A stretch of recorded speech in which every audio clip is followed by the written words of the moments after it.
구별된 삶을 사는 법이라는 제목을 가지고 함께 말씀을 나누겠습니다. 네, 하나님께서 우리 개인적으로 우리에게 명령하신 그 가장 큰 제목들이 있죠.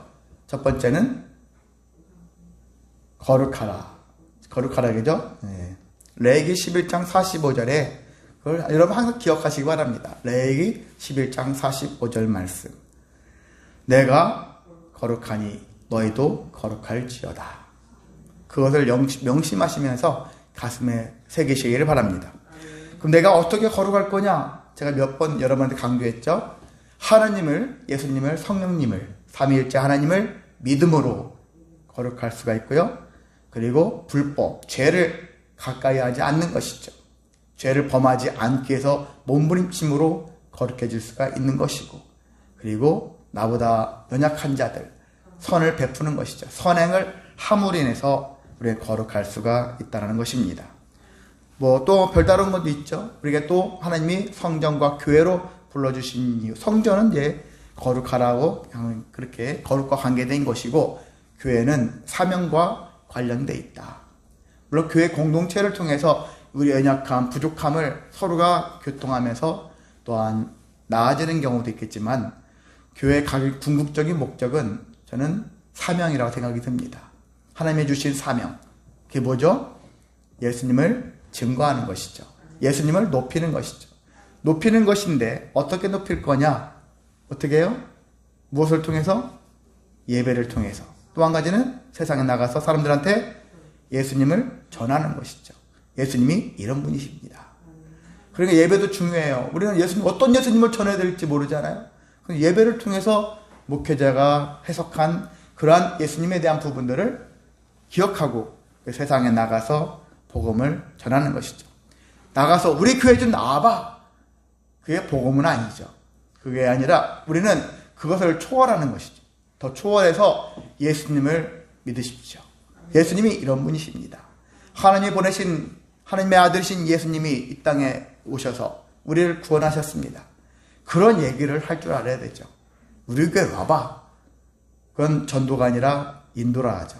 인도도 물론 필요해요. 근데 우리는 각 성도들이 예수님이 어떤 분인지를 알고 예수님을 전할 줄 알아야 돼요. 예수님을 높일 줄 알아야 되죠. 교회를 수십 년 다녔는데 그렇게 그것조차도 못하는 분들이 있잖아요. 입이 안 떨어지는 거예요. 입이 안 떨어지는 얘기는 지식이 없어서 지혜가 없어서가 아니라 안 하기 때문에. 안 하면은 당연히 못하는 것이죠. 근데 하다 보면 늘어요. 제가 증인이잖아요. 저는 예전에는 누구 앞에서 말하는 거 힘들었어요. 그런데 할 수 있단 말이죠. 하다 보면 는단 말이죠. 당연히 목사니까 하지. 그래요. 하니까 느는 것이죠. 과거 저를 아시는 분들은 제가 많이 바뀌었다. 그렇게 얘기를 하죠. 그렇죠, 이명희 기사님? 예. 장로회 사모는 저를 더 많이 알 거예요. 제가 어떤 사람인지. 결혼 전부터 봤으니까. 그랬던 사람이죠. 근데 자꾸 하면은 늘게 되어 있어요. 못할 사람이 없어요. 모두가 다 할 수 있어요.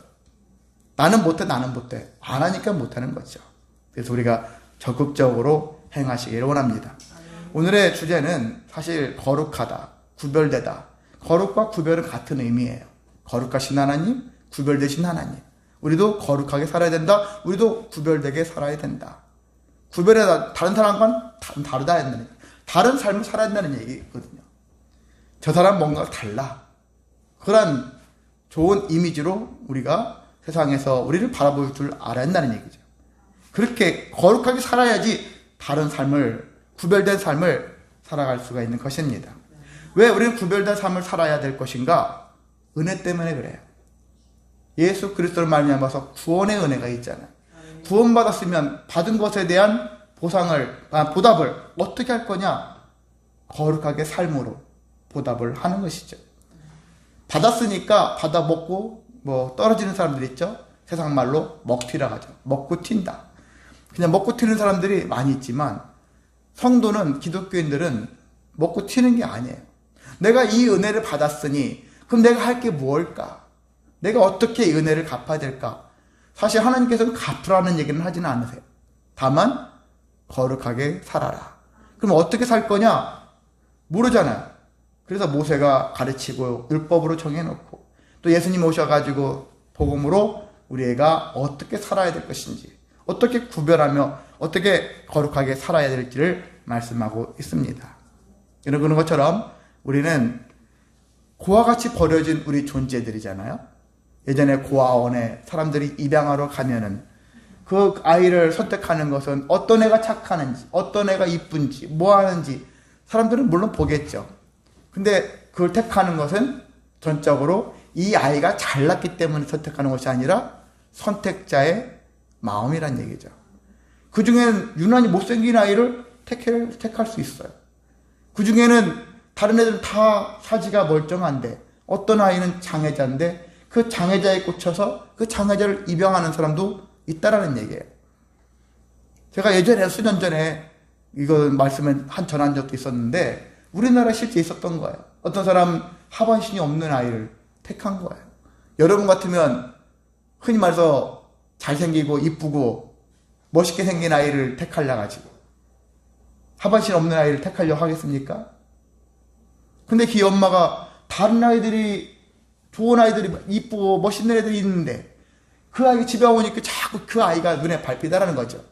그 나중에 다른 아이를 제껴놓고 그 아이를 집에 데려왔고 그리고 그 아이를 훈련시켜서 수영선수를 만들고 그 장애자 무슨 대회까지 나가고 그렇게 키웠단 말이죠. 비용도 만만치 않아요. 왜? 장애자들 의족 같은 거 있잖아요. 의족 같은 것도 계속 바꿔줘야 되고 비용도 많이 들어가요. 그냥 좀 멀쩡한 아이를 택했으면 그런 고생을 덜 할 건데 이와 같은 일들이 있다라는 거예요. 우리라면 솔직히 이쁘장하게 멋있게 생긴 아이를 택하지 않겠습니까? 그 중에서 똘망똘망하고 그런 아이를 택하겠죠. 근데 그 엄마는 그 아이를 택했단 말이죠. 그걸 보면서 제가 참 부끄럽더라고요. 우리는 고르고 또 골라서 내 마음에 드는 것을 택하는데 근데 그 엄마는 내 마음이 아니라 하나님 마음을 가지고 그 영혼을 본다는 얘기죠. 그런 마음이 저와 여러분에게 있기를 원합니다. 평상시에는 하나님의 마음을 가지고 세상을 다 뭐 할 것 같이 선하게 할 것 같이 하면서도 정작 중요할 때는 내 마음의 만족을 따라가는 것이 우리들의 모습 아닙니까? 이것을 바꾸자는 거죠. 이런 생각을 바꿔나가는 것이 기독교인의 삶이라고 할 수 있습니다. 그래서 우리는 내 마음의 족함이 아니라 하나님 마음에 들기 위해서 하나님의 마음을 따라가는 삶을 살아야 하는 것이고 그래서 모세는 너희들이 이제 가나안 땅에 들어가게 되어지면 이렇게 구별되게 살아라 라고 이 말씀으로 아예 못을 박아놓는 것이죠. 이렇게 살아라. 이것이 너희가 살 길이다. 구별되어서 살아가는 삶이다. 라는 얘기를 하고 있습니다. 그래서 여러 가지가 구별될 그런 제시하는 것들이 있겠지만 신명기 14장에는 크게 세 가지로 구별하는 이야기들을 소개하고 있습니다. 그 세 가지를 함께 보도록 하겠습니다. 첫 번째는 너희가 애도하는 것에 대한 것들에 대해서 이방 사람들이 하는 것과 달라야 된다. 라는 얘기를 하고 있어요. 애도한다는 건 뭐죠? 슬퍼한다는 얘기죠. 누가 죽었을 때 애도한다고 하지 않습니까? 자, 사람이 죽었습니다. 사람이 죽었을 때 이방 민족도 타 민족들은 어떻게 애도를 하는가 봤더니 세상 하늘 다 무너진 것 같은 마음 슬퍼하고 울고 하죠. 그래서 죽은 자의 넋을 위로하고자 때로는 그들이 믿는 우상 신들을 달래기 위해서 자기 몸을 자해를 한단 말이죠.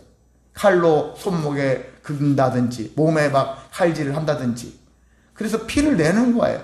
그래야지 신을 달랠 수 있다. 이런 마음을 품고 죽은 자의 넋을 위로할 수 있다. 이런 마음을 가지고 자해를 하거나 아니면 부모님이 죽었든지 하면은 때로는 자식이 죽었든지 했을 때 자기도 죽음에 가깝 정도로 고행의 길을 간다라는 거예요. 스스로 몸을 고통스럽게 만들어 간다라는 것입니다. 그래서 여기 성경에 보면은 몸을 베어서 피를 흘리거나 눈썹 사이 이마 위 털을 밀지 말라. 그런 이방인처럼 하지 말라. 설명은 어렵게 되어 있지만 한마디로 얘기하면 앞머리 있잖아. 이마, 대머리처럼 이렇게 위에를 다 밀어버리는 거예요. 일본 같은 경우 옛날 조선시대 이렇게 일본 외놈들 하면 일본 앞머리를 딱 밀어버렸잖아요. 앞에가 위에 미는 것 같이. 몽골인가 제가 예전에 보면은 거의 둥구스로 막 중국인가 앞머리를 다 밀어버렸잖아요. 여기 어느 정도 위까지 중간까지 싹 밀어가지고 하는 거잖아요. 약간 그런 형태의 머리 모양이라고 할 수 있겠습니다. 그래서 내 가족 중에 누가 죽었는데 이걸로 이렇게 머리를 밀거나 피를 내면서 애통하고 괴로워하고 슬퍼하고 힘들어한다는 얘기죠. 그것이 마땅한 일이다 라고 생각한다는 얘기인데, 그런데 하나님은 모세를 통해서 어떻게 얘기하냐. 우리는 죽음이 끝이 아니다. 얘기 많이 듣죠? 장례식장 가면 목회자 설교 중에 제일 많이 하는 그 문장이라고 할 수 있습니다. 죽음은 끝이 아니다. 맞죠? 죽음은 끝이 아니죠. 이 땅에서의 생은 일단락진 거지만 근데 끝이 아닌 거예요. 새로운 시작이다. 영원한 삶에 대한 새로운 시작이니까. 오히려 이 땅에 100여 년 동안에 길게 살아도 100여 년인데 100여 년의 삶을 통해서 살아간 삶이 긴 시간이라고 생각이 되겠지만 영원한 삶에 비하면 아무것도 아닌 것이죠. 그런 삶을 살아가고 있는 우리들의 삶 속에서 죽음은 끝이 아니다. 그러면 새로운 시작이니까 마무리되어지고 슬퍼하고 애통할 일이 아니다는 얘기죠. 새롭게 시작할 일이니까 기쁜 일이다. 오히려 감사할 수 있는 일이다. 물론 괴롭고 안타깝고 애통하고 슬프고 좌절하고 낙심될 수 있는 일들이 있죠. 어떨 때요? 그 사람이 하나님을, 예수님을, 성령님을 믿지 않고 죽게 되어지면 믿는 우리들 입장에서는 참 애통하다. 그런 마음이 들 수는 있겠어요.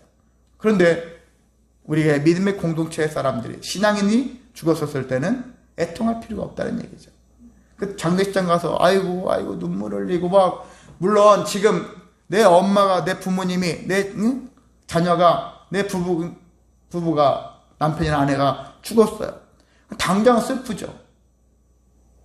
그럼 울 수는 있잖아요. 저는 그것까지는 울지 마. 그럼 웃습니까? 울을 수는 있는 거예요. 누가 힘든 일을 당했어. 그럼 지금 당장은 울 수 있는 거죠. 당장은 지금 울을 수 있고 애통할 수 있죠. 왜? 흔히 말해서 석별의 정이라고 있잖아요. 어떤 사람들 만났다가 헤어지면 아쉽잖아요. 연인들도 만났다가 헤어지면 아쉽잖아요. 그 감정이라는 건 있으니까 그 감정은 존중해 주는데, 근데 일종의 유효기간이라는 것이 있잖아요. 며칠 동안은 그렇게 할 수 있어. 잠시 애곡은 할 수 있어. 근데 죽을 때까지 그것 때문에 괴로워하고 낙심하고 절망하고 하지는 말라는 얘기죠. 그런 관점에서 놓고 봤을 때 성도는 달라야 된다는 얘기죠. 이방인들 같이 지나치게 애도 행위를 하지 말아라. 지나치게 하지 말라는 얘기는 뭐예요? 지나치게 하지 말라는 얘기는 할 수는 있다는 얘기죠. 근데 지나치지 말아라. 뭐든지 정도껏 해야 한다는 것입니다. 그래서 절망과 낙심에 빠지지 말고, 하나님께서 그냥 누가 죽었으니까 특별의 정 때문에 잠깐 위로를 받을 수는 있다. 위로를 구할 수는 있다. 그러한 모습으로 우리가 살아가기를 원합니다. 그래서 결국 금지된 애도법이라고 여기 제목이 달려있는데, 이렇게 금지된 이방인과 같은 애도법이 아니라 하나님의 백성다운 애도법을 가지고서 제대로 된 애도를 해야 된다. 하나님의 뜻대로 애도를 할 줄 알아야 된다. 한마디로 세상 풍속을 따라가지 말아라. 하나님의 명령대로 따라가는 삶을 살아라 라는 것들을 다시 한번 기억해야겠습니다. 자, 두 번째는 되게 긴 문장으로 나오는데 3절부터 정한 음식과 부정한 음식이 있는데 이것을 구별할 줄 알아야 된다. 이렇게 얘기하고 있습니다. 정한 음식, 정하다는 얘기는 먹어도 된다. 부정한 음식은 먹지 말아야 된다. 그런 얘기거든요. 3절부터 21절까지 있는 말씀인데, 먹을 만한 짐승 했더니 몇 가지 일단 기본적인 것은 굽이 갈라져 쪽발도 되고 새김질도 되새김질 한다고 하잖아요. 그런 것들은 먹을 수 있다. 예를 들어서 소, 양, 염소, 사슴, 노루, 불그스름한 사슴, 꽃사슴이라고 하는데 산염소, 볼기가 흰 노루, 이런 뿌리 긴 사슴, 사냥, 주로 소나 양이나 염소, 사슴 이런 종류의 것들은 먹을 수 있다라고 이렇게 얘기를 하고 있어요. 대체적으로 거의 다 초식동물이죠. 초식동물들이 먹을 만하다는 얘기인데 외적으로 먹을 수 없는 짐승들은 근데 굽이 갈라져 쪽발도 되고 대새김질도 하는 것 같은데 먹으면 그런데 안 된다. 예외적인 짐승들을 낙타나 사반이라고 하는데 사반을 바이너골이라 그렇게 번역을 할 수 있습니다. 돼지도 먹지 말라고 하고 있어요. 돼지도 굽이 갈라져 있죠. 그런데 새김질을 안 하니까. 토끼도 먹지 말아라 그렇게 하고 있어요. 그래서 사실 토끼는 우리가 가만히 보면 입이 이렇게 오물오물 이렇게 뭐 하잖아요. 그것을 되새김질한다 생각하는데 그건 아니래. 실제는 토끼는 되새김질하는 동물이 아닙니다. 그냥 입이 습관적으로 이렇게 움직이는 그냥 오물오물하는 그런 모습을 하고 있는 것이죠. 자, 이제 물에 있는 것들, 물속에서 살아가는 그러한 생물 중에서는 지느러미가 있고 비늘이 있는 것은 먹어도 된다. 비늘 없는 것, 지느러미 없는 것은 먹으면 안 된다. 그런 얘기를 뱀장어 같은 거나 뭐 여러 가지 고등어나 이런 것들은 비늘이 없는데 원래 이런 건 먹지 말라고 하는 건데 우리는 지금 먹고 있죠. 자, 이렇게 얘기를 하고 있어요. 또 정한 새는 먹어라. 그래서 정한 새라는 얘기할 때 정한 새를 성경에서 찾아보니까 없어요. 구체적으로. 도대체 뭘 먹으라는 것이지? 정한 새. 정한 새는 정확하게 구체적으로 나와 있지 않은데 근데 정하지 않은 부정한 새가 있어. 부정한 새를 보면은 내막도 보면 다 육식동물들이에요. 어떻게 보면 사냥하는 동물들이에요. 독수리, 솔개, 물수리, 매, 새매, 매 종류들, 까마귀 종류들, 타조나 타우마스라는 게 있어요. 타우마스가 뭘까? 사람들만은 약간 있어요. 옛날에는 올빼미라고 얘기하는 사람도 있고 어떤 사람은 밤배, 밤매다 그렇게 밤매라고 번역하기도 합니다. 또 올빼미나 부엉이나 흰 올빼미나 당아라는 게 있는데 당아, 펠리칸을 당아라고 그렇게 합니다. 올웅이라는 게 있어요. 올웅, 별게 다 나오죠. 새끼 독수리를 올웅이라고 합니다. 노자라는 게 있는데 노자가 가마우지, 새를 얘기하고 있고 학이나 황새, 아니 대승이라고 있는데 대승은 오디새를 얘기하고 있고요. 박쥐, 그리고 날기도 하고 기어다니는 것도 부정하다 그렇게 얘기를 하고 있습니다. 또 먹지 말아야 될 것은 뭐냐면 스스로 죽은 것들도 먹지 말아야 된다. 스스로 죽는다는 얘기는 자연사를 하는 거예요. 자연사하든지 아니면 누군가에서 죽임을 당한 그런 짐승들은 그 안에 먹지 말라는 이유는 부정하다는 뜻은 그 안에 아예 피가 고여 있으니까 피째 먹게 될 수 있으니까 다 위생적으로 얘기하는 거예요. 사실 이렇게 정한 음식과 부정한 음식을 구별을 한 기준은 어떻게 보면 위생과 관련해 있어요. 기본적으로 이건 성경에서 말고도 일반 어떠한 의학적인 측면에서 봤었을 때 육식동물을 사람들이 잘 안 잡아먹죠. 일반적으로 옛날들 보면은 사자나 호랑이를 잡아먹는 사람들이 봤습니까? 다른 이렇게 일반 초식동물들은 인간들도 주로 잡아먹지 그런 육식동물들을 인간들도 잘 안 잡아먹어요. 육식동물들끼리도 자기 육식끼리 웬만해서는 잘 안 잡아먹어요. 이제 그것이 자기들끼리 뭔가 알아서 라기보다는 그게 뭐 유전적으로 어떻게 감각적으로 본능적으로 그렇게 하는 것도 있겠지만은 사실상은 육식동물은 어떻게 보면은 최상위 포식자 같은 경우는 계속 초식동물에게 있는 안 좋은 성질들이 육식동물이 먹으면 그 육식동물에게 어떤 유전자 형질이나 어떤 체질이나 바꿔줄 수 있거든요. 또한 여러 가지 그런 기생충이나 이런 것, 수많은 세균 같은 것들이 바이러스 같은 것들이 옮겨갈 수도 있거든요. 그러니까 육식동물 중에서도 최상위급들은 어떤 일이냐, 안 좋은 것들을 많이 몸에 축적할 수 있는 그러한 동물이 된다는 얘기예요. 그러니까 인간이 그러한 최상위급들을 그런 육식동물들을 잡아먹게 되어지면 고스란히 안 좋은 것들을 인간들이 먹을 수도 있다는 얘기예요. 그런 관점에서 인간은 그것을 최소화하려면 바로 첫 단계인 초식동물을 잡아먹는 거. 그리고 일반 동물들도 육식동물들도 그래서 자기들끼리는 가능한 안 잡아먹고 초식동물을 잡아먹는 것들이 본능처럼 그렇게 되어 있지 않습니까? 그것도 저는 하나님이 만드신 그러한 본능적인 법칙이다 라고 생각이 들기도 하는데 그런 여러 가지 이유가 있습니다. 자, 그런 관점에서도 있고, 또한 우상숭배와 관련된 측면에서 좀 규칙을 정하면서, 아무거나 마구잡이로 하면은 무질서하잖아요. 질서를 찾기 위한 그런 방식을 취하기 위해서 정한 것과 부정한 음식을 정했다고 할 수가 있습니다. 근데 오늘날 종교 중에서 이 정한 음식과 부정한 음식을 되게 예민하게 구별하는 종교들이 있죠. 어딜까요? 엄청 급성장하고 있는 종교. 뭐죠? 이슬람교. 예. 이슬람교도 우리나라에도 엄청 많아요. 10년 전만 해도 20만 명이 넘어요. 우리나라에. 10년 지난 지금 얼마큼 더 됐는지 모르겠어요. 엄청 많이 늘고 있어요.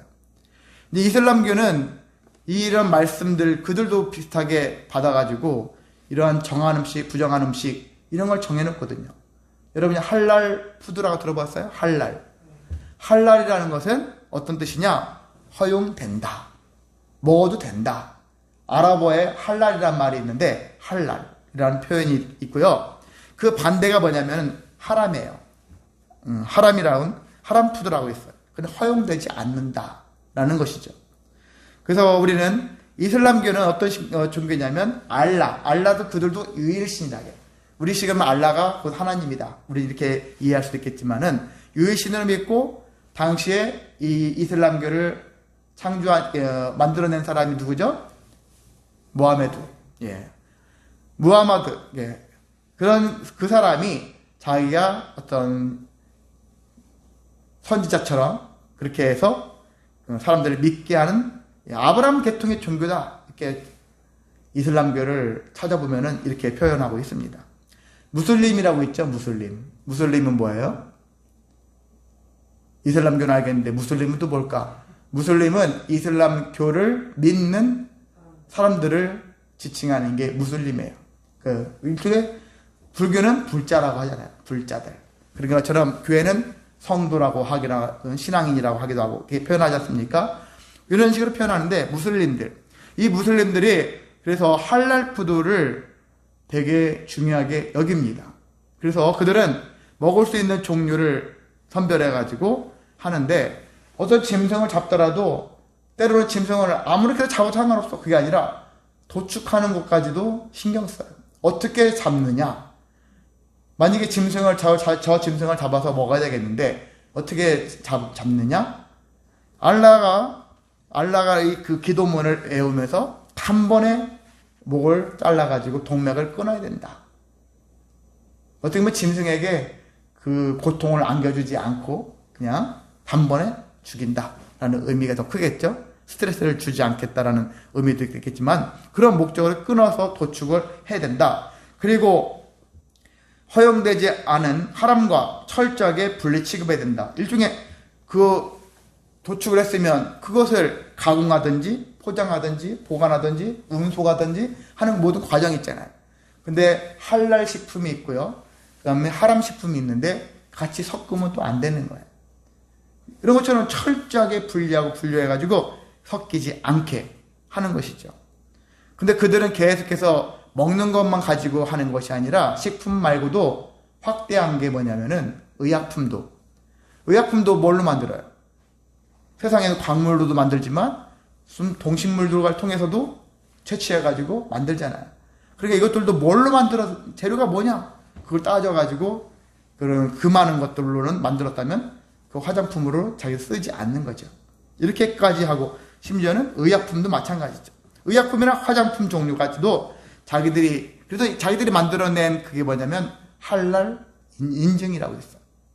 이 사람들은 뭘 더 중요하게 했냐? 우리나라 사람들은 생활 수준이 높아지면서 마트에서 계란 하나 살라고 해도 뭘 사요? 유기농이래 사잖아요. 천연 원료로 만들어졌대. 환경 호르몬을 이렇게 주입하지 않은 거래. 그래 거기에 흔히 말해서 속된 말로 환장하죠. 눈이 밝아지고 그걸 살려고 하는데 이슬람 사람들한테는 무슬림들한테는 이런 제품이 돼 관심 없어요. 그게 중요한 것이 아니라 어떤 게 중요합니까? 할랄 마크. 그들에게 할랄이라는 그 마크가 있는데요. 그 마크가 상표처럼 붙어 있으면 안심하고 그걸 먹는다는 거예요. 다른 문구 눈에 안 들어와요. 중요하지 않아요. 할랄 마크가, 인증 마크가 있냐 없냐 그걸로 따진다는 얘기죠. 우리나라에서도 이슬람 사람들이 많아지면서 또 관광객들도 오니까 그래서 어떤 회사들이 할랄 제품들을 많이 만들게 그들을 위해서 만들어내고 있는 것을 알 수가 있습니다. 돈 벌기 위해서는 무엇도 못하리. 그들의 요구 조건을 맞춰주는 것이죠. 자, 이렇게 하고 있는데, 그래요. 오늘날 우리 기독교인들이 과연 이걸 따라가야 될 것이냐 했었을 때, 가능도 하지만 가능하지 않은 것도 있어요. 사실, 역사적으로 본다면은, 노아 홍수 이전에는 육식이 금지됐잖아요. 근데 홍수 이후에 먹을 것이 없고 했었을 때, 육식도 먹어도 된다. 허용이 됐던 것들이고, 모세 때는 이것을 더욱 구분해 세분해가지고 먹을 것과 먹지 않는 것을 더 나눠놨었죠. 자, 이런 관점인데요. 남의 이슬람교 관련된 이야기를 했지만은 사실 우리가 이것을 가지고 성경에는 이렇게 써 있으니까 이건 먹어도 돼. 이건 먹지 말아야 돼. 이렇게 구분하는 것이 과연 의미가 있을까?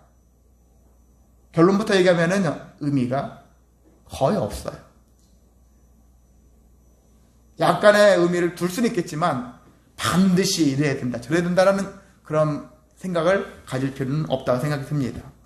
두 가지 예를 들게요. 첫 번째는 자, 예수님을 보겠습니다. 예수님이 사람들이 음식 먹는 거 관련된 걸로 인해서 예민하게 굴었었을 때 예수님이 하신 말씀이 뭐냐면 사람의 입으로 들어가는 것이 그를 더럽게 할까? 그게 아니라 그 입에서 나오는 것이 더 더럽다. 이런 얘기를 하십니다.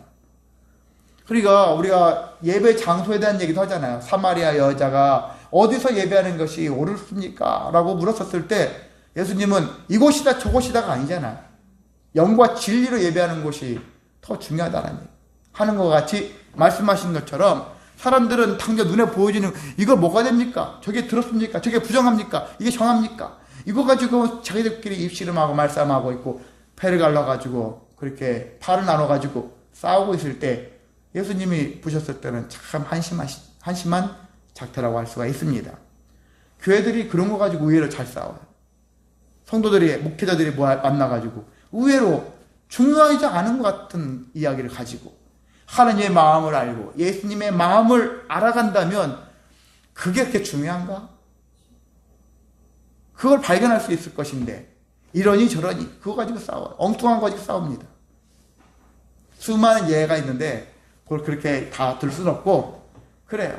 뭐 옛날 중세시대에는 바늘 끝에 천사가 몇 마리가 올라갈 것인가 그것 때문에 싸워가지고 파가 나눴다는 말도 있고 예수님이 제자 베드로의 발을 씻겼을 때 오른쪽부터 씻겼을까 왼쪽부터 씻겼을까 그게 뭐가 중요합니까? 이런 거 가지고도 사람들이 다투고 또한 편이 나눠지고 이렇다는 얘기죠. 정말 우리나라에서 교회가 그래도 반이 쪼개졌다는 얘기가 있어요. 저 충청도의 어느 교회인가에 예전에 그런 일이 정말 있었다고 합니다.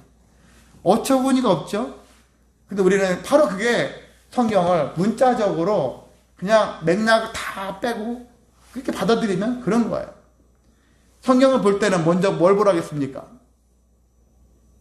문자를 볼 때 문자를 보면서 뭘 생각하라겠습니까? 누구의 마음? 하나님 마음, 예수님 마음을 먼저 헤아리고 왜 예수님이 하나님이 이 이야기를 왜 하셨을까? 그 의미를 알기 위해서 먼저 마음을 열어놓고 이 문자를 보고 이런 의도가 이런 뜻이 있구나. 그것들 헤아리면 성경에 나와 있지 않다 할지라도 어떤 이야기들을 할 수가 있는 거예요. 바울이 하나님 뜻을 솔직히 말해서 모세처럼 막 시내산에 올라가서 받았습니까? 아니잖아요. 근데 갈라디아에서 뭐라 합니까? 이것이 하나님 뜻이니라. 세 가지를 제시했잖아요. 항상 기뻐하라. 쉬지 말고 기도하라. 범사에 감사하라. 그럼 이것만 하나님 뜻입니까? 아니잖아요. 하나님 뜻은 무궁무진합니다. 그런데 아무거나 다 선포하면서 이게 하나님 뜻입니다. 그 잘못될 수가 있어요. 뭐냐? 하나님 뜻을 알려면 하나님의 마음을 알다 보면은 하나님이 우리에게 어떤 얘기는 안 하셨지만 이것도 하나님의 뜻이 될 수 있겠구나. 라는 깨달음이 생길 수가 있는 거예요. 그런 능력을 받아야 되는 것이죠. 그게 바로 분별의 능력이에요. 그런 것들을 갖지 않으면 문자, 성경 이런 거 아니잖아. 뭐 하면 성경 들여다보면 봐봐 이렇게 돼 있잖아. 뭐 하면서 이래야지 저래야지. 이거 가지고 싸우는 거예요. 어리석은 일이거든요. 그래서 성도는 목회자도 포함해서요. 하느님 마음을 알아야 되는 거죠. 하느님 마음을 알다 보면 성경의 진정한 의미를 알아갈 수가 있습니다. 예수님은 그걸 알으셨던 거예요. 이 땅에 태어나서 성경에 구약에 있는 성경을 예수님도 공부를 많이 하신 분입니다. 하나님 아들이니까 저절로 다 알 거야? 천만에. 예수님도 성경에 구체적으로 나와 있진 않지만 12살에도 보면 예루살렘 가가지고 어떤 지식인들하고 서로 대화하느라고 가족들하고 떨어져가지고 그거 했었지 않습니까? 12살 나이에 그 얘기는 12살 됐는데 갑자기 지식이 풍성해졌습니까? 아닌 거예요. 어릴 적부터 마치 바리새인처럼 성경을 많이 알았는데 다른 사람과 달리 예수님 어떤 분이었어요? 다른 사람들은 문자적으로 해석하고 과거가 이랬으니까 현재도 이래 되고 왜 이런 의미로 왜 해야 되는지를 모르고 그냥 답습하듯이 가는 거예요. 과거 옛날에 교회가 이렇게 했으니까 이래야 돼. 옛날 목사님들이 이렇게 살았으니까 지금 목사님들이 이렇게 살아야 돼. 이런 생각을 가지고서 갈 때가 있는 거예요. 성도들도 목회자가 옛날에 이랬으니까 지금 성도들한테도 이렇게 살아야 돼. 강조하는 거하고 똑같은 거예요. 또 달리 보자는 것이죠. 하나님의 마음과 예수님의 마음, 성령님의 감동을 통해서 보다 더 옳은 게 뭘까?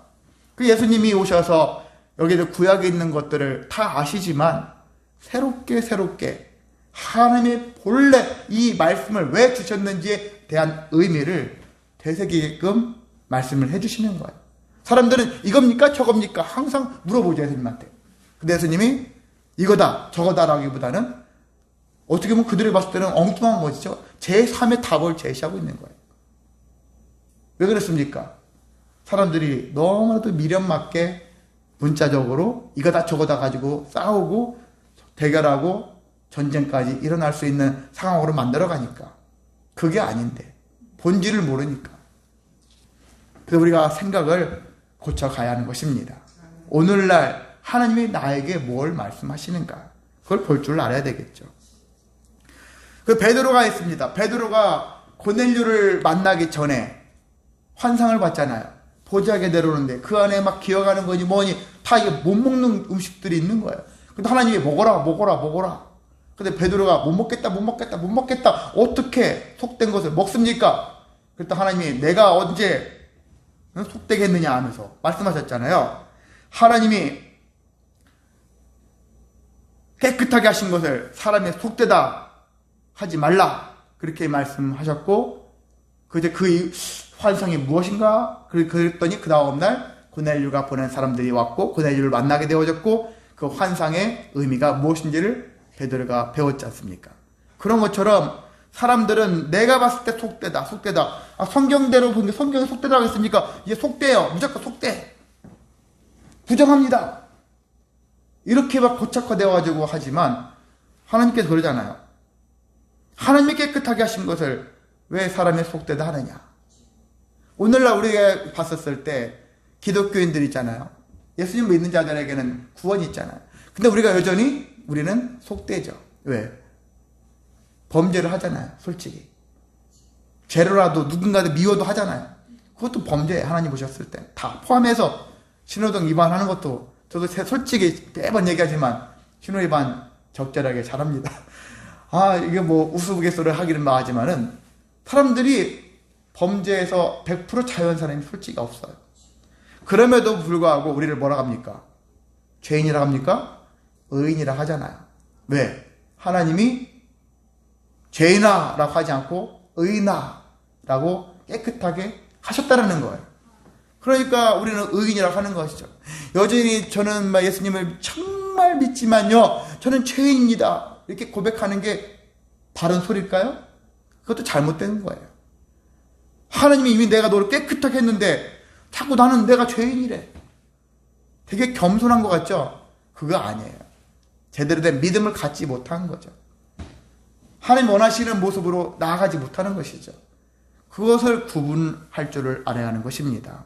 그래서 우리는 신약시대 이후의 모든 것들은 구약에는 당시로서는 이 목적이 왜 그러냐, 이방인들과 섞이면서 이방 우상 섬기는 것과 막 섞여가지고 그 신앙의 깨끗함 순수함이 사라지고 우상 숭배하는 변질된 그러한 것이 될까봐. 사실 그게 제일 우려스럽죠. 기독교인 것 같은데 기독교가 아닌 것 같은 거 있잖아요. 기독교가 아닌 것 같은데 기독교 같은 애매한 상태. 우리나라도 교회가 많은 교회들이 있지만 유대교, 기독교인데 여전히 유대교와 같은 모습으로 예배하는 곳이 있고, 또 유대교 같은데 또 기독교처럼 하는데, 이렇게 이상하게 섞여 있어. 순수한 유대교, 순수한 기독교가 많지 않다라는 거예요. 그런 걸 생각하면 왜 그렇습니까? 해도 돼? 안 해도 돼? 뭐 해야 돼? 문자적으로 막 해석하거나 하나님의 마음보다는 자기들의 생각이 앞서기 때문에 이와 같은 현상이 생긴다는 것입니다. 그래서 항상 다시 얘기하지만은 성도는 하나님 마음이, 삼위일체 하나님 마음이 가장 중요하다. 하나님이 무엇을 우리에게 원하시는가, 그걸 발견하기 위해서 그 예수님은 그것을 발견하시고 우리들에게 복음으로서 말씀하신 것이고, 이런 과정들을 우리 다시 한번 되새기시기를 소망합니다. 자, 세 번째는요, 11조를 구별해야 한다는 것입니다. 자, 11조 하면 성도들이 되게 마음이 무너지죠. 특히 안 내는 사람들 입장에서는 말씀을 듣고 싶지 않아 합니다. 우리 교회 성도 중에서도 예전에 11조를, 제가 뭐 11조를 막 일부러 설교한 것이 아니라 강의 설교하다 보니까 11조가 딱 나와 있어서 하게 됐어요. 그렇다고 제가 뭐 11조를 내댑니다. 안 내면 큰일 납니다. 뭐 합니다. 그렇게 설교한 것도 아닌데, 어떤 분이 인상이 딱 굳어가지고 저를 쳐다보지도 않고 그냥 얼굴이 붉으스름해지면서, 저는 그분한테 한 게 아니거든요. 성경에 나와 있는 11조의 의미가 뭐고 11조에 대한 그런 관련된 걸로 인해서 하나님의 뜻을 선포한 것인데, 제가 평상시 성도님들한테 헌금 많이 해라, 11조 해라, 뭐 해라, 이런 걸 강조 안 하지 않습니까? 마땅히 옳은 것들은 선포해야 되는 건데, 제가 단순하게 교회 재정을 높이기 위해 그런 관점에서 목사의 사심의 마음을 가지고 설교하지는 않거든요. 그런데도 불구하고 혼자 얼굴이 붉고 세림하고 다 다친 마음으로 예배 시간에 계속 있는 거예요. 안타깝더라고요.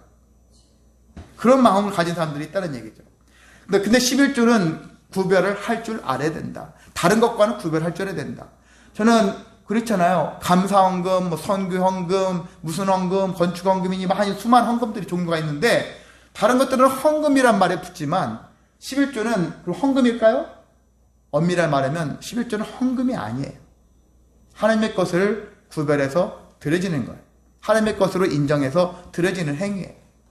그렇기 때문에 헌금의 범위, 그냥 전체적인 의미에서는 집어넣었지만 구별을 우리가 구분한다면은 헌금은 아니다. 11조는 헌금이 아니다. 하나님께 마땅히 드려야 할, 다른 감사 예물 같은 경우는 내가 드려도 되고 안 드려도 될 수도 있는 거예요. 근데 11조는 의무예요. 의무적 상황이에요. 해도 되고 안 해도 되고 하는 것이 아니라 반드시 해야 하는 그러한 의무적인 측면이 있기 때문에, 헌금이라는 것은 우리가 헌신한다, 뭐 나 자신 스스로가 즐겨 기뻐하며 감사함으로 드려진다, 뭐 한다, 이런 개념이 아니잖아요. 11조는 다른 마음을 가지고서 하나님께 내어야 한다는 얘기죠. 그래서 11조는 그리고 일반적인 헌금과 구별할 마음들이 필요합니다. 그럼 11조는 왜 필요할까? 오늘날 교회가 11조 필요하지 않아. 구약에서 강조했지만 11조, 신약에서는 11조가 중요하지 않아. 이렇게 하면서 막 이렇게 방송에서도 이렇게 저렇게 좀 성경을 안다고 하는 사람들이 막 주장하는 사람들이 많이 있습니다. 근데 그 사람들은 어떤 면에서는 옳은 소리 같이 느껴요. 11조를 하고 싶지 않은 사람들 입장에서는 와 좋다, 우리들의 마음에 흡족하게 변해주는 말이 나왔으니까 좋아할지 몰라도 그건 잘못된 생각을 가질 수가 있다는 얘기예요. 자, 구약에서 11조, 구약에서만 해당되는 것이 아니라 신약시대에 여전히 11조에 대한 의미는 살아있어요. 이 의미는 약간 다른 면으로 바뀌어질 수 있을지 몰라도 11조는 왜 해야 되는가? 그 세 가지 측면에서 나올 수 있는데요. 11조는 일단 감사의 의미예요. 하나님이 너희를 이렇게 구원하시고 풍성하게 해주셨다라는 것에 대한 감사의 마음이죠. 그래서 중앙성소에 올라가서, 중앙성소라는 성전이 하나 있는 것이죠. 거기에 가서 감사 축제를 하는 거예요. 그 11조라는 것은 풍성한 소출을 거두게 하신 하나님께 감사한다. 1년에 한 번, 우리는 지금은 수시로 하죠. 한 달에 한 번꼴로 월급을 받으며 하는 것처럼 돼 있지만, 이건 산업사회, 그 이후에 2차, 3차, 4차 그런 사회니까 가능한 것인데, 옛날에는 돈이라는 것이 개념이 아니라 다 농산물이잖아요. 축산물이라든지 수산물이든지 이런 것들로 인해서 생겨지는 거니까 사실 생물로 다 들여지는 거예요. 그런 것이니까 밭에서 난 것을 곧바로 거기에서 10의 1로 들여지는 것이니까 보통은 이제 추수 때 11조를 하게 되어지죠. 자, 그때 추수감사 같은 개념식으로 들여지면서 감사하는 것이죠. 그러면서 뭘 하라냐면은 23절에 보니까 하나님을 경외하는 것을 배우게 해라. 11조의 의미가 하나님을 경외하는 법을 알라는 거예요. 하나님이 이런 분이시다. 전지전능하시고 위대하신 분이다. 라는 것들을 이 11조를 들으면서 깨달는 거예요. 별것도 아니고 아무것도 아니고 무능한 우리를 위해서 하나님이 이와 같은 일을 하셨으니 그것에 대한 감사로 드려라. 라는 것을 담고 있다는 것입니다. 그래서 만약에 먼 곳에서 옛날에 한 곳에 막 사람들이 와요. 지방에서 먼 곳에서 와야 되는 사람들은 그걸 가지고 오기가 애매하잖아요. 그럴 때는 돈으로 갖고 와서 근처에서 다시 사가지고 줄 수도 있다. 편의를 봐주시는 하나님이기도 합니다. 자, 이와 같은 얘기가 있고, 두 번째 11조의 의미는 제사장이나 레인들을 위해서 하는 것이다. 일단 레인들을 위해서 10의 1로 드려지는 것이죠. 드리게 되어지면은 레인들도 11조를 해야 되는 거예요. 근데 여기 성경에 보면은 레인들 11조를 했잖아요. 레인들 11조를 하면 11조가 누구에게로 가느냐? 제사장들에게 가는 거예요. 그래서 만약에 오늘날 제사장이 목회자다 하면 이런 것만 기준으로 한다면은 목회자는 11조를 안 해도 되네? 이렇게도 생각이 들 수도 있는 거예요. 근데 그게 신약시대에는 우리 제사장이 아니니까. 목사는 제사장이 아니고. 그리고 성도에게 항상 뭐가 됩니까? 뭐가 돼야 되죠? 본이 되어지는 거죠. 그럼에도 불구하고 믿음으로 살아내는 법을 그 본이 되어야 되는 거예요. 그래서 목회자는 일반적으로 결혼해야 된다는 조건을 다른 이유도 혼자도 하는 게 더 유익하죠. 그런데 그게 더 열심히 전심으로 할 수 있겠죠. 근데 왜 결혼을 왜 해야 되느냐? 가정을 이루어가면서 이렇게 신앙생활을 해야 한다라는 본이 되기 위해서. 그러니까 그런 관점에서 11조를 하는 것이라고도 생각이 들 수 있습니다.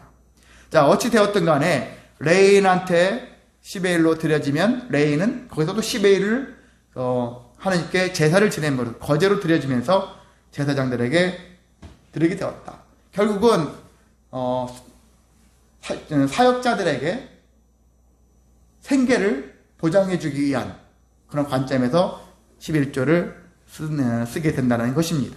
자, 세 번째는 가난한 자에게 나눔의 11조라고 하죠.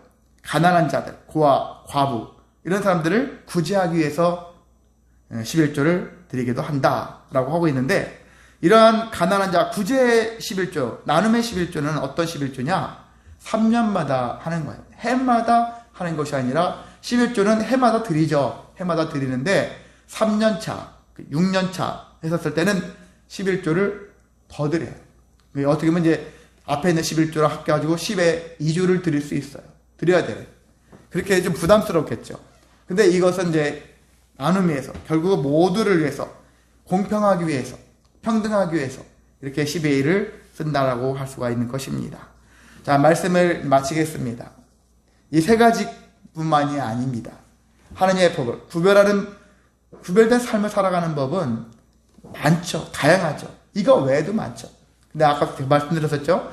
하나님의 마음, 뜻을 알면은 우리가 여기에 성경에 나와 있지 않은 것까지도 스스로가 구별을 할 줄 아는 마음이 생기고 그러한 능력을 갖출 수가 있습니다.